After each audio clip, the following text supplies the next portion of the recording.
તમિલનાડુના કાંચીપુરમમાં ઐતિહાસિક એકાંબરનાથ મંદિરમાં મહાકુંભાભિષેક સમારોહ થયો સંપન્ન.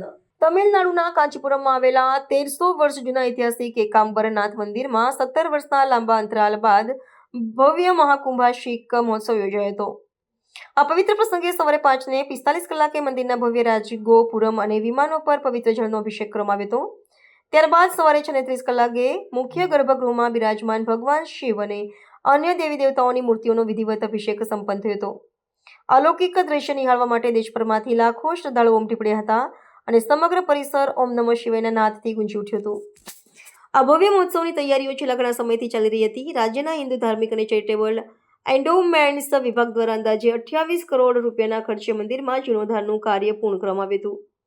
આ જીર્ણોદ્ધારમાં કુલ 34 જેટલા વિવિધ સમારકામ અને નવીનીકરણના કાર્યો હાથ ધરવામાં આવ્યા હતા. મહોત્સવના ભાગરૂપે યાગશાળા પૂજા, ગણપતિ હોમ અને અનેક ધાર્મિક વિધિઓ 4 ડિસેમ્બરથી જ શરૂ થઈ ગઈ હતી.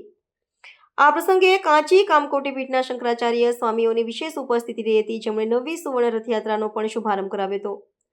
આ કુંભાભિષેકનું ધાર્મિક અને સાંસ્કૃતિક દ્રષ્ટિએ વિશેષ મહત્વ છે, કારણ કે આ મંદિર પંચભૂત સ્થળો પૈકીનું એક છે જે પૃથ્વી તત્વનું પ્રતિનિધિત્વ કરે છે. 17 વર્ષ પછી યોજાયેલા મહોત્સવને કારણે ભક્તોમાં અનેરો ઉત્સાહ જોવા મળ્યો હતો.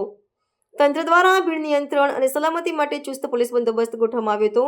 ઐતિહાસિક ઘટના માત્ર કાંચીપુરમ માટે જ નહીં, પરંતુ સમગ્ર દક્ષિણ ભારત માટે ગૌરવરૂપ બની રહી હતી, જેમાં શ્રદ્ધા અને સ્થાપત્ય કલાનો અનોખો સંગમ જોવા મળ્યો હતો.